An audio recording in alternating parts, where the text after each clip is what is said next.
Fever Dreams by Solovey. Cycle 0. Smoke curls into my nostrils, stinging sweetly as if flowers could bite. Through my half-sleeping haze, I recognize the smell. It's dragon's blood incense, the kind Masha likes to burn. I crack my eyes open. Next to my head is a black votive candle, placed on a circle of salt and ash that stretches out around me. I hear voices. One is my sister's, but I don't recognize the other. It's low and guttural, like a wolf mimicking human speech. I try to sit up and look around. I can't move. I hear footsteps, and then 2 bare feet with black painted toenails stopped in front of me. The figure squats down, and I see that it's Masha, brushing back her silky red hair. She's wearing the same pink plaid pajamas she always wears during the winter, underneath an apron covered in red stains, which I can only hope are paint. In her hand is a black object, with a single silver dot at the top. No, a steel rivet and a black handle, with a blade at the other end. Apparently, the dose I gave you wasn't enough. Her serene smile makes the confession that she's drugged me all the more gut-twisting. I glare at her. I barely tolerate Masha. The doctors, who like to slap labels on everything, say that she has antisocial personality disorder. But so do I, and I'm not the reason our family had to stop buying new pets.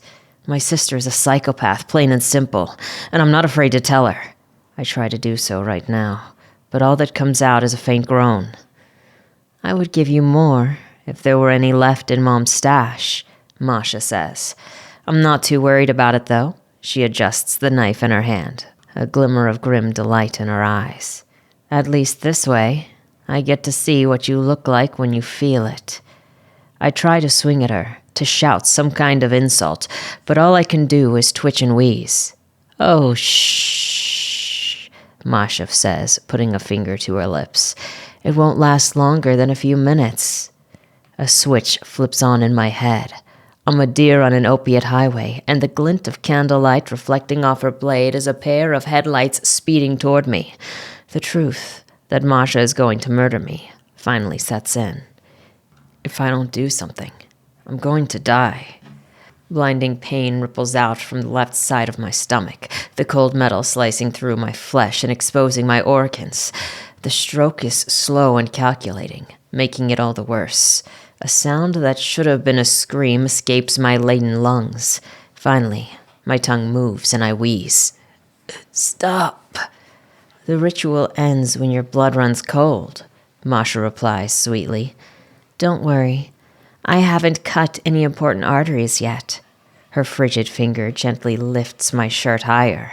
You'll be alive for most of it, in fact. The tip of the knife punctures my abdomen again, and just below my diaphragm. A white, hot streak of pain follows it. Stop, I say again, louder this time. You'll experience so many new sensations, Masha says, ignoring me. Pain and pleasure, burning and freezing, choking and drowning. As she speaks, her voice drops lower and lower, morphing into an inhuman growl. She fingers my intestines, and I make noises approaching a scream.